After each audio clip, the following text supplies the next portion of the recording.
نماز کی ترغیب کے اعتبار سے بتا دوں کہ میرے بھائیوں دن رات میں صرف 17 رکعتیں آپ پڑھ لیں تو کتابوں کے خدا نے ہمیں جو بتایا نا آپ کی پرسش کوئی نہیں ہوگی. صرف 17 رکعتیں، 2 فجر کی، 4 ظہر کی، 4 عصر کی، 3 مغرب کی، 4 عشاء کی. باقی سب نفلی باتیں آپ انہیں سنت موقدہ کہہ دیں، آپ انہیں وطر کہہ دیں، آپ نوافل کہہ دیں.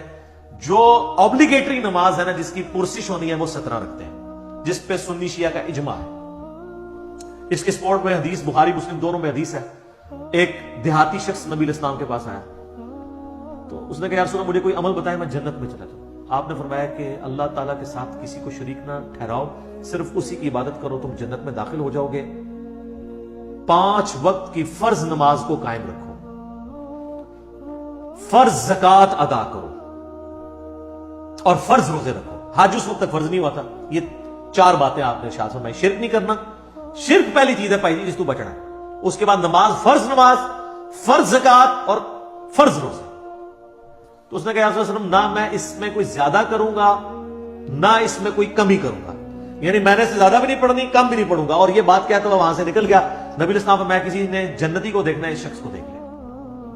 اچھا اسی کو سپورٹیو ایک اور طریقہ ہے بخاری اور مسلم میں، وہی بخاری مسلم دونوں میں ہے کہ ایک اس طرح نجد کا رہنے والا ایک پینڈو شخص جو پراندہ حالت تھی جس کی حضور کے پاس آیا تو وہ اس لیے آیا کہ اللہ کے نبی علیہ السلام کے اوپر ایمان لے کر آئے. تو اس نے پوچھا یا رسول اللہ صلی اللہ علیہ وسلم بتائیں اسلام کیا ہے؟ تو آپ نے فرمایا اسلام یہ ہے کہ تم 5 وقت کی فرض نماز کو قائم رکھو. اس نے کہا یا رسول اللہ فرض کے علاوہ بھی ہے کچھ؟ فرمایا ہاں نفل ہیں، وہ تمہاری مرضی، اگر پڑھنا چاہو تو پڑھ لو، نہیں پڑھنا چاہتے نہ پڑھو. اور یاد رکھیے گا احادیث میں سنت کی ٹرم یوز نہیں ہوتی ہے، یہ محدثین کی ٹرم ہے. سنتیں جو ہم موقدہ پڑھتے ہیں ان کو بھی نفل کہا جاتا ہے. نفل ان کہا جاتا ہے اضافی نماز. انفال مال غنیمت اضافی مال، نفل کا مطلب اضافی چیز ہے.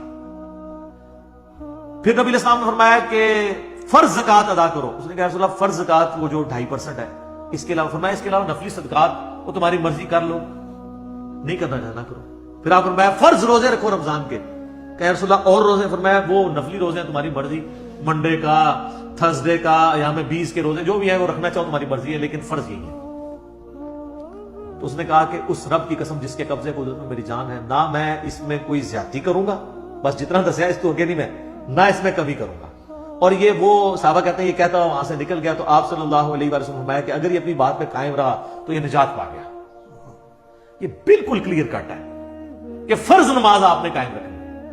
اچھا لوگوں کو یہ بات سمجھ نہیں آتی تو میں نے ان کے لیے اینٹی وینم اور پھکی تیار کی ہے کہ کبھی آج تک کسی نے کہا ہے کہ جو پیر اور جمعرات کا روزہ نہ رکھے اس کے رمضان کے روزے قبول ہی نہیں ہوں گے. تو یہ نفلی روزے نہیں ہیں، سنت روزے ہیں. ایام 20 کے 13 14 15 کے بخاری مسلم میں حدیث ہے کہ چاند کی 13 14 15 کو آپ علیہ السلام نے کبھی روزے نہیں چھوڑے. یہ سنت موقدہ ہیں یہ والے بھی روزے. کبھی کسی نے کہا جو یہ نہ رکھے اس کے رمضان کے نہیں ہوں گے.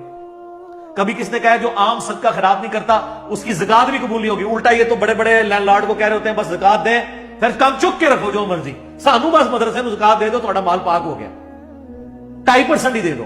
نماز کے بارے میں کیوں ساتھ رکھتے ہیں اور ایڈ کرتے ہیں؟ چھڑی عشاء دی 17 رکعتاں دس دیتی ہیں صرف عشاء کی، حالانکہ دن رات میں 17 رکھتے تھی. 2 فجر، 4 ظہر، 4 عصر، 3 مغرب، 4 عشاء. انہوں نے کتنا ظلم کیا اور لوگوں نے نماز پڑھنی چھوڑ دی اس کی وجہ سے. الحمدللہ ہماری ویڈیوز کی برکت سے ہزاروں لوگوں نے نماز شروع کی ہے جب ان کو یہ ثانی پتہ چلی کہ یار اصل نماز تو یہ ہے.